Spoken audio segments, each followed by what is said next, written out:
Gentlewoman yields back. The gentlewoman from Massachusetts, Mrs. Pressley, is now recognized for 5 minutes.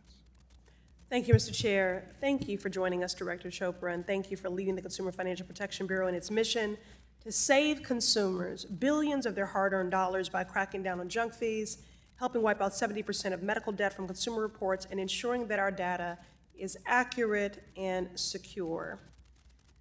Before I go further, I just want to take a moment for the record. You know, after many attacks on the CFPB, could you just, for the record, say what the SCOTUS ruling was? So, in an opinion that was 7-2, authored by Justice Clarence Thomas, the Supreme Court made crystal clear that the CFPB's funding mechanism complies with all aspects of the appropriations clause. While we prevailed in this, it was a very costly delay. So many of our lawsuits against bad actors were stalled, paused, and in other cases, companies were not complying in the way we would expect them to. Because I do have to get into some other things, could you just, yes or no for the record, is the CFPB constitutional according to the Supreme Court? Yes. Louder for the far-right folks in the back. Yes. Very good.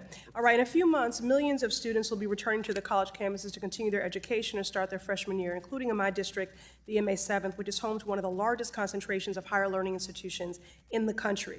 This is an exciting time for a new generation of young people. 2 of my incredible interns join us today, in fact, for whom this is often their first time living alone, managing a budget, exploring their potential academic and career futures. However, many of these students have little or no financial experience, 0 income, and a lack of sufficient savings cushions for emergencies. In other words, they are vulnerable to financial exploitation.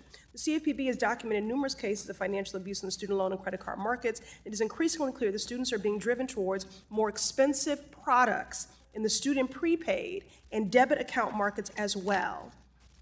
I would like to enter for the record the College Banking and Credit Card Agreements Annual Report to Congress.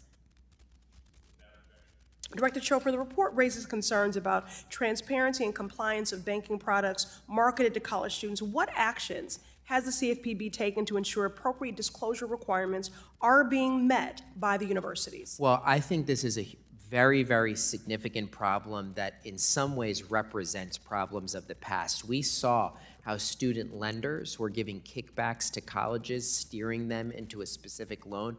We saw how credit card issuers were targeting on-campus and college. Congress banned those student loan kickbacks. They banned that on-campus giveaways by credit card companies.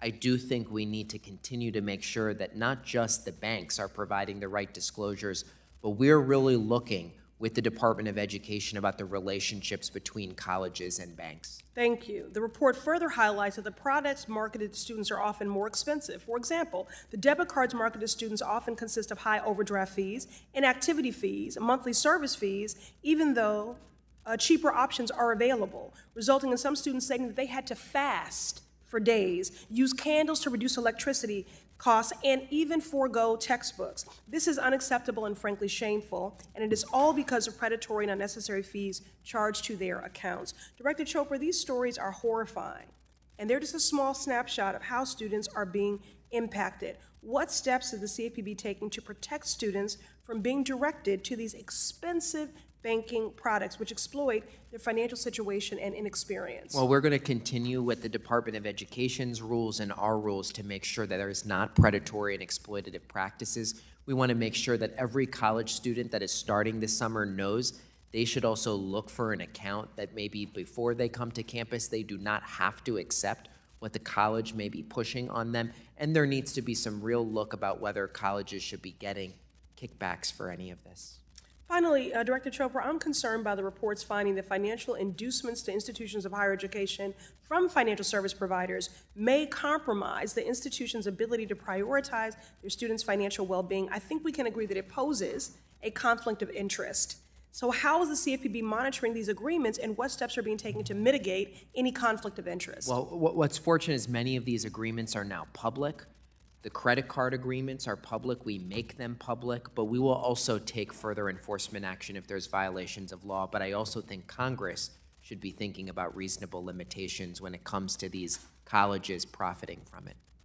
Thank you for your incredible work that you and your staff at the CFPB are doing. We appreciate your sweat equity and hard work immensely on behalf of consumers. I yield back. Gentlelady yields back.